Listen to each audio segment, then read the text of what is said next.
Subscribe करें हमारे YouTube channel देवी प्रतिभा जी को और श्रवण करें भागवत कथा की महिमा का। साथ ही बेल आइकन को दबाना ना भूलें।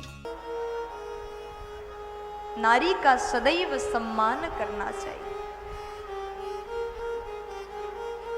जहां पर नारी शक्ति का सम्मान किया जाता हो उस घर में देवी देवता भी प्रसन्न हो जाते हैं। यत्र नार्यस्तु पूज्यन्ते रमन्ते तत्र देवता। जिस घर में नारी शक्ति का सम्मान हो, जिस घर में नारी को पूजा जाए, उनका रक्षा किया जाए, उस घर में देवी देवता भी प्रसन्न होकर के उस घर में प्रवेश कर जाते हैं। इसलिए मैं आपसे निवेदन करूंगी, अपने घर में सदैव नारी शक्ति का सम्मान करें। नारी के ऊपर कभी हाथ ना उठाएं। जिस घर में नारी शक्ति दुखी है उस घर में कभी लक्ष्मी जी आ ही नहीं सकती। अगर आपके घर में आपकी पत्नी रोती रहती है, अगर आपके घर में आपकी माँ के आंख से आंसू निकल जाए तो आपका घर कभी स्वर्ग नहीं बन सकता, आपका घर नरक बन जाता है। घर की लक्ष्मी सदैव मुस्कुराती हुई रहे, घर की लक्ष्मी सदैव प्रसन्न होकर के रहे, ऐसे घर में धन धान्य की कभी कमी नहीं होगी।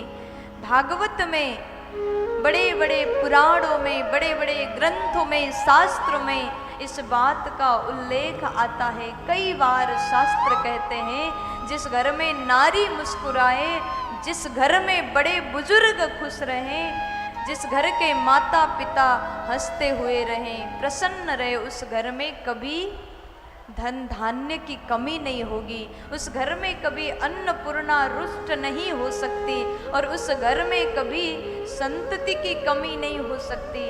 उस घर में हर चीज की कृपा बनी रहती, जिस घर के माता पिता प्रसन्न रहते हैं, जिस घर की नारी प्रसन्न रहते हैं।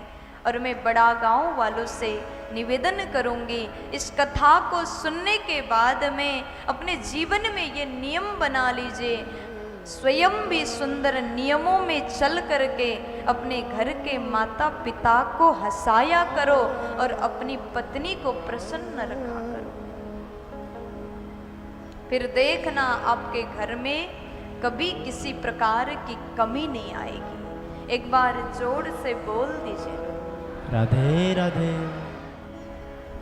रो रही हैं, भगवान ने आदेश किया, भगवान ने उपदेश दिया, जहां पर नारी का अपमान हो, जो व्यक्ति नारी के ऊपर हाथ उठाता है उससे बड़ा पापी इस दुनिया में कोई और नहीं है। आतताई होते हैं ऐसे लोग।